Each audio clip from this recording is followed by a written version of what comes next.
welcome back to one of our infamous SnapMap streams. We've had a small hiatus, we've had holidays in America, holidays in France, holidays in England, but we're back and we have a special guest who will appear on either left or right of me in the middle in a minute. Oh, one side. Yeah, on the right hand side. We've got Tom Mustaine from Escalation Id Software. Say hello, Tom. Hello, how's it going, everybody? I found to go, good, thanks. How are you? How's your day been? We could just chat. It's great. It's nice and sunny in Dallas, and as you can see, we've got our SnapMap stream whiteboard still up, which is very cool. So very excited to talk about some of the content that we're looking at today. I feel like from last time we did a stream, that art behind you has been vandalized a bit. Yeah, there's a candle demon, which is kind of cool. Aww. And you know, it's going to continue to grow, I imagine. So we're not allowed to erase that whiteboard anymore. I like that. I think by the time we get like 16 streams down, it's gonna be on the walls. They'll be drawing with crayons. That's cool. I like that. So the focus for this stream, if you've been following us on social, is a little different to what we did last time. What the lovely Tom has done is we've played through some community maps that are focused on like horror, atmosphere, spookiness. And Tom has had a look at what was actually used to make the map, the logic, the tools, the back end. And he's going to talk through some capture of those and why we think they're so awesome. That sound good to you, Tom? Sounds great. One of my favorite things in this level is he has this little adventure kind of thing going on where you go through multiple rooms and you find this scratch on the floor and you have to hit use on that, and you go to another room and you have to find a hammer. So it feels like an old adventure game, which is pretty cool. So you're kind of peeking around the room looking for a hammer and like, there it is.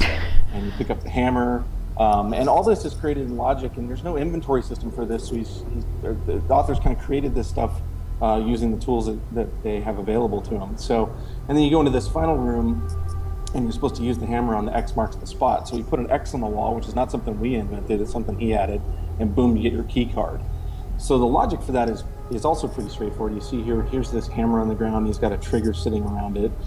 And then you step down through the logic here. Whenever you enter it, it says, hey, a hammer, which is kind of that dialogue, that text that he'd had. So once you find it, and then after you've hit use on that trigger, you've picked up the hammer, and then he starts providing more narrative for you. Here he's just got a world text on the wall for that X marks the spot. And it says that kind of flavor dialogue, hey, that X is on the wall, it's carved on the wall there. Same thing, it says use hammer instead of pick up hammer there. So the player feels like, I'm gonna hit use and it's gonna do this thing, and then boom, from there, as soon as you do that, it gives you the droppable that you need to continue through the rest of the level. I love how Zombie created some cool, spooky narrative without a lot of combat. So in here, a lot of sound effects and a lot of world text, and then he's got this kind of inner monologue with the player, like what's going on here, what's locked down in here, what are these things? And it's just a cool way to kind of express this inner dialogue with the player. There's only just a little bit of combat in this level. You don't even have any really hard fights. He's using Vega dialogue, says, I'm Dr. Peters, I remember everything, what have I done? And it's just this really cool sequence. Of course, you have to end it all, which I love, and then you have to choose between heaven and hell. It's a bit dark, isn't it? Yeah, it is pretty dark. But it's still fun. So heaven just doesn't work. The button doesn't work, which is pretty funny.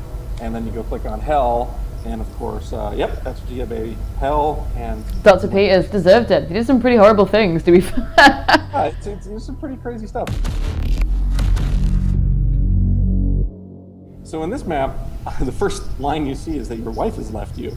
So highly positive stuff. Yeah, bad time. He wants you to, you can pull the trigger or punch your way out. So, well, if you pull the trigger, here we go. Like, it just immediately kills you. It says, no wonder she left you. Very dark. But you can see here the way he built this map is just starting out inside of a player blocking volume. So you're hidden in a little tiny room.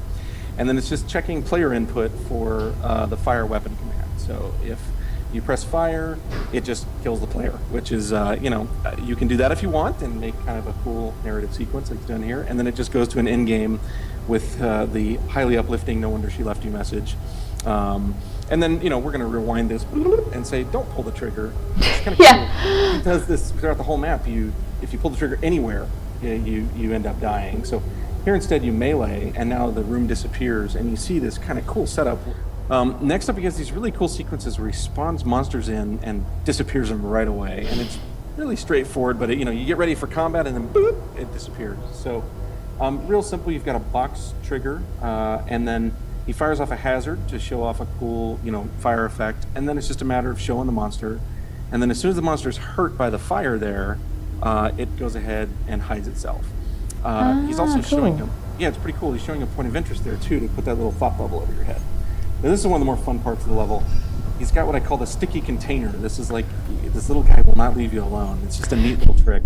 It follows you around the level, and you have to jump away from it. And so the way you set that up is really cool. You have this trigger you enter, where you start iterating through the players in the level. So if there were 3 players in the level, for every player, it spawns this container, and those containers just come into you. So every time you pick one up, it just loops and loops and loops in the same way. So you have to get away from it, which is pretty fun.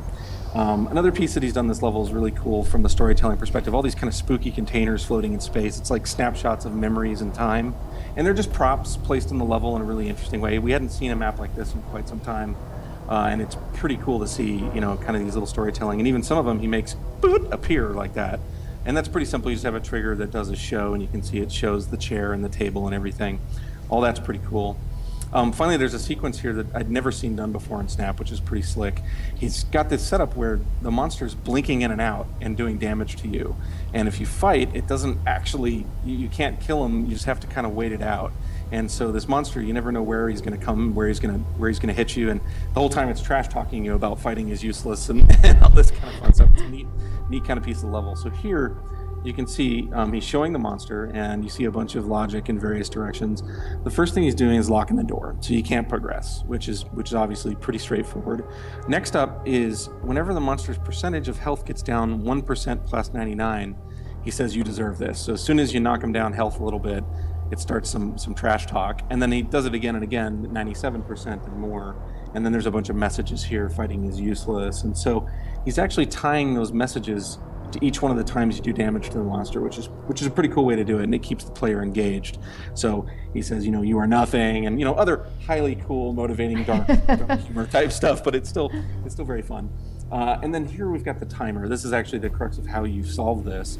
There's this timer that just waits 35 seconds. So really you just have to survive in that room, not pull the trigger, because you pull the trigger, you'll die, and not get killed for 35 seconds. And once that's done, then he goes ahead and deletes the monster, which is pretty cool. And then here's the actual logic, which is the cool part that does the hiding and showing.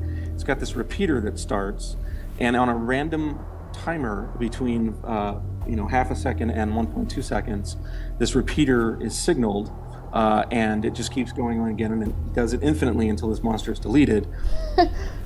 I feel like any map that starts with, oh, your wife's left you, and let's walk through the memories of this failed relationship and think about why she left you is a nice way to spend an evening. Pretty interesting. So definitely an interesting theme. We've had a couple of people asking if they were new to SnapMap, like what would be the steps you'd give them to find good content and to easily download it? Well, so these maps in particular, it's pretty straightforward. If you go into SnapMap and search, we've likely been providing, I haven't been watching the stream in detail, but we've been providing these map codes. There we go. What you do is you go to the SnapMap hub and just go down to search, and you just type in that map ID and you'll find the map directly. And there you can play any maps that we share on social or any maps that we share during the Twitch stream. You'll be able to go directly to them and play them. And then if you just want to explore new content, every week or so, we're constantly looking for cool maps, and we feature new maps on the featured page, on the main page, and on the community hub. And then if you've exhausted all of those, which is a whole lot, we basically Sarah and us and all of us just play maps nonstop. We play all the cool content that comes through to us and check it out. And if you run through those, you can just jump into popular and see what is algorithmically determined list of new popular maps that are being played right now.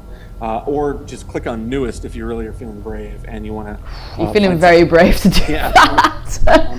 And that's a really important piece, is because as people are publishing new content, trying to find those and seeing a couple plays and a couple upvotes. If you find something really awesome, the best way for us to find that content is people play it and they upvote it and they provide content feedback to the authors. So that's kind of the loop for finding cool content in Snap.